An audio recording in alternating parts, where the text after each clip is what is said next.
Welcome to the channel. If you are new here, my name is Richard. My wife and I am a couple of seniors who absolutely love the sea. We have done over 70 cruises and spent more than 500 days at sea. Today, I'm taking you along on our recent voyage from Fort Lauderdale to Barcelona aboard the brand new Sun Princess. Launched in early 2024, she is the first of the Fiera class ship, powered by LNG and designed with eco-friendly systems to use local power while in port. The ship uses a smart elevator system, which I found to be quite efficient. Embarkation at Port Everglades was a breeze. We were on the blue line, meaning we picked up our medallion at the port. This coin-sized wearable is a game changer. It unlocks your cabin as you approach and handles all your payments on board, and even let your loved ones to locate you while on the ship. The app is free to use and the chat function is also free, unlike other cruise lines. We walked through the lobby and were immediately struck by the three-story piazza. The panoramic ocean views and the modern airy design give the ship a truly premium feel. Plus, as a newer ship, the cabins have USB electrical outlets too. Production shows are my favorite part of any cruise, and the Sun Princess didn't disappoint. With a seating capacity of about 900 in the theater, a little tight for a ship this size, they run 3 shows a night, 7, 9, and 10:30 p.m. to make sure everyone gets a seat. There are 3 production shows. First, the Fiera, a vibrant mix of popular hits, a love story in a circus background. Costumes are lively and colorful. Let's have a look.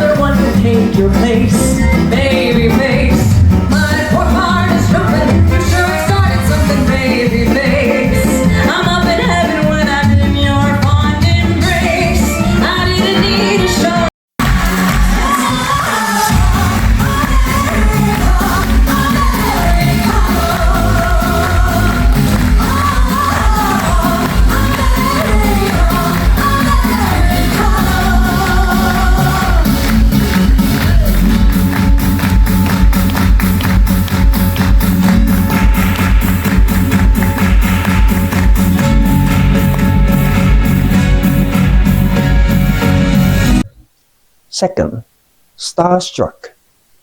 It is a story about the nerve, the journey, and the dedication in landing a gig. The first part was showing the stress in auditioning, then led to a more jubilant ending.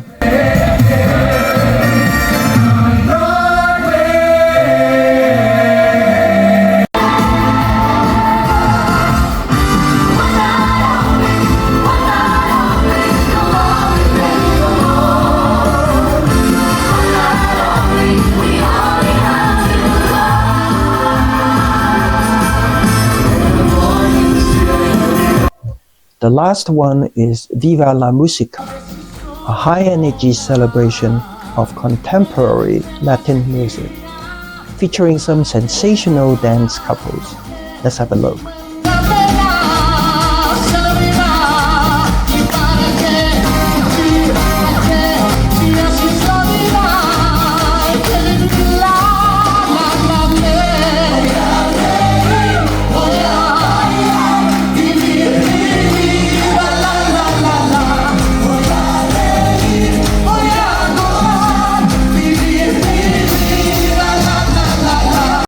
Make it away, make it better.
We also enjoyed guest vocalists like Tony J. Irvin, Becky Porter, Laura Evans, and Janice Martin, who can sing, play violin while doing acrobat in the air. Beyond the stage, there were trivia and many game shows, such as Yes and No, team challenges. There was a comedian, a juggler, a hypnotist, and dance classes.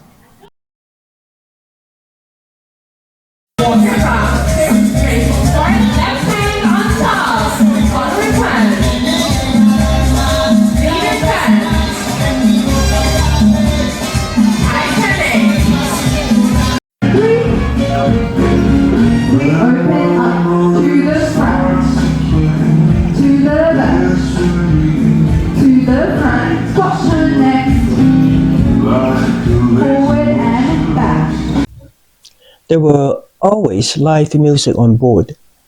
There were solo performers, party bands, candlelight concerts, and even an Irish band playing on St. Patrick's Day.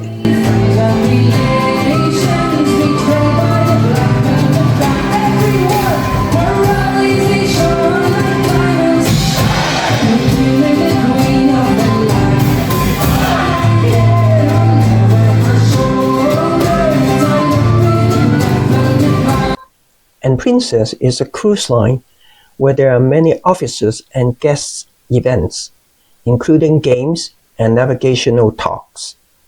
Princess has an enrichment program. Our speaker this time is Liam and Gary. Their stories were very inspiring. And then there was a tug of war between departments. Some departments were not meant to do this game. There were some that put up a good fight. The game is entertaining. Eventually, the engineers won again. There are 4 aerial acrobatic teams on board. They are very talented. First, Duo Amiel. They just won the French Got Talent in 2025. Here they were making a complicated sequence look easy.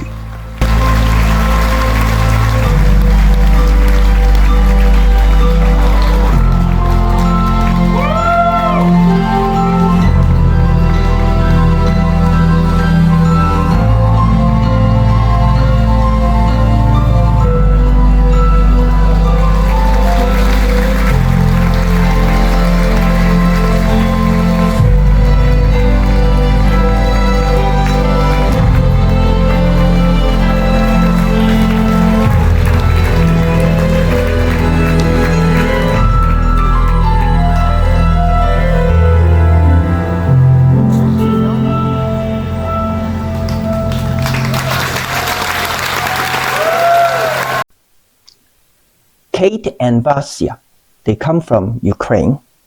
Here is a few clips showing their strength.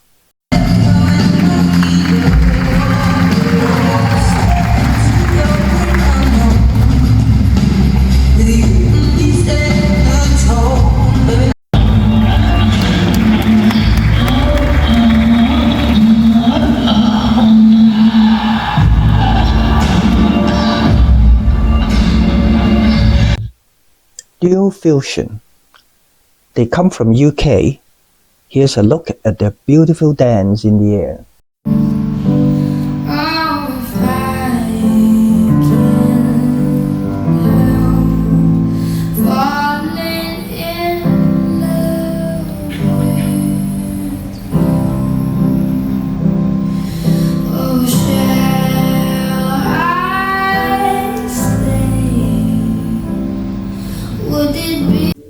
Finally, Chris and Iona. They are also from UK. They incorporate humor in their act.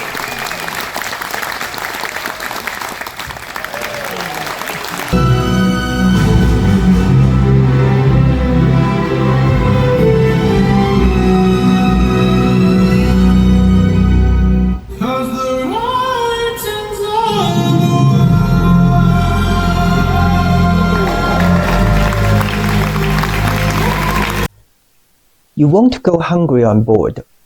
The two main dining rooms are solely on Deck 6 and Eclipse on Deck 7.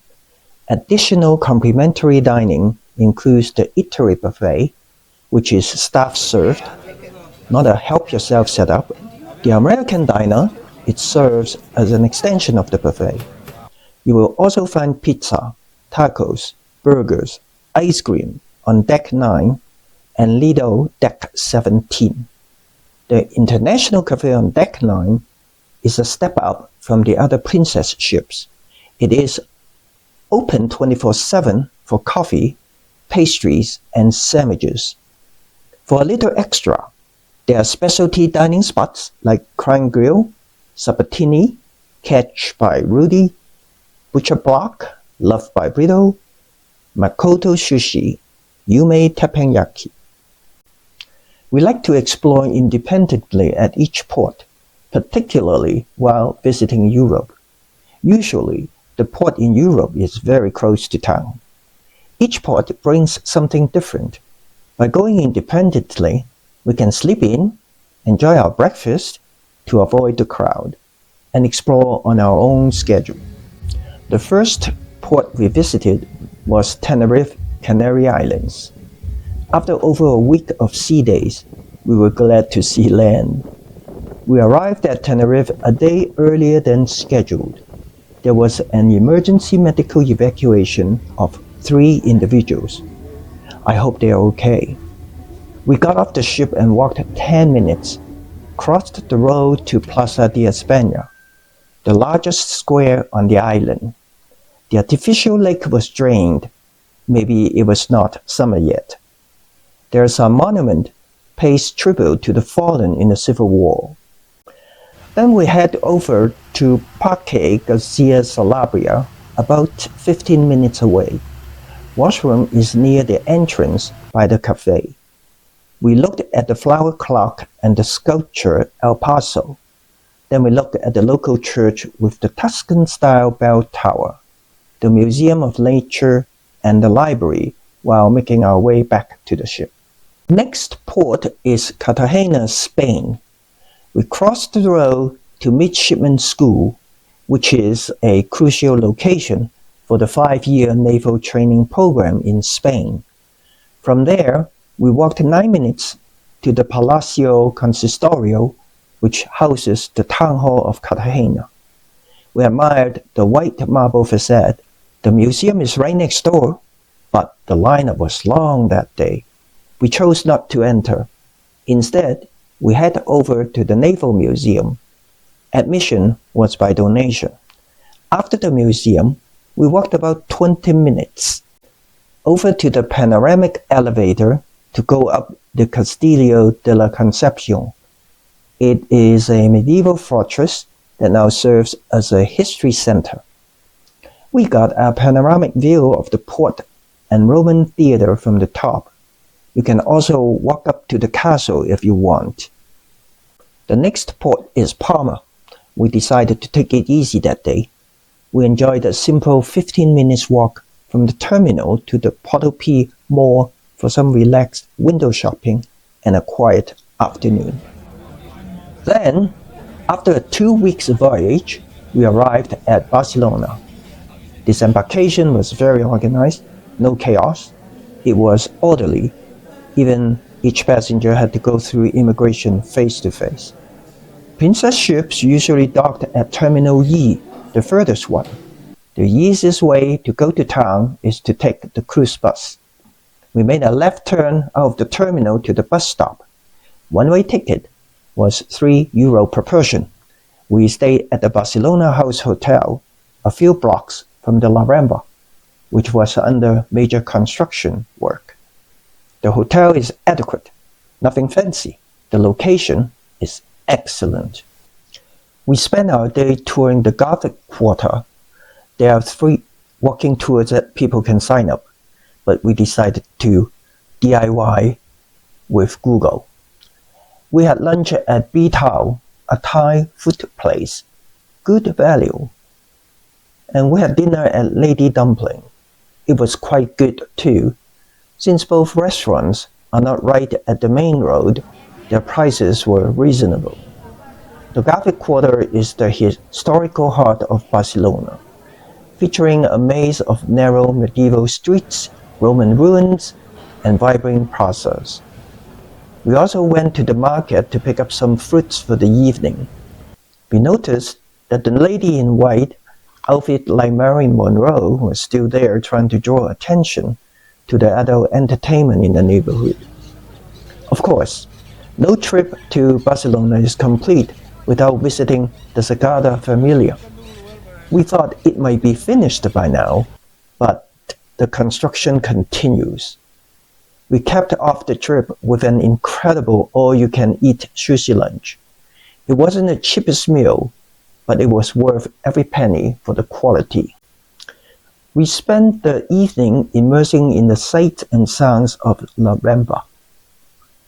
The next morning, we went to World Trade Center and caught the cruise bus back to the terminal to board the Carnival Dream. Embarkation didn't go as smoothly as we had hoped. You may watch my video about the Carnival Dream to find out. Thanks for joining us on this voyage. If you enjoyed this look at the new Sun Princess, please give the video a like and subscribe to follow our future adventures. Until next time, happy cruising!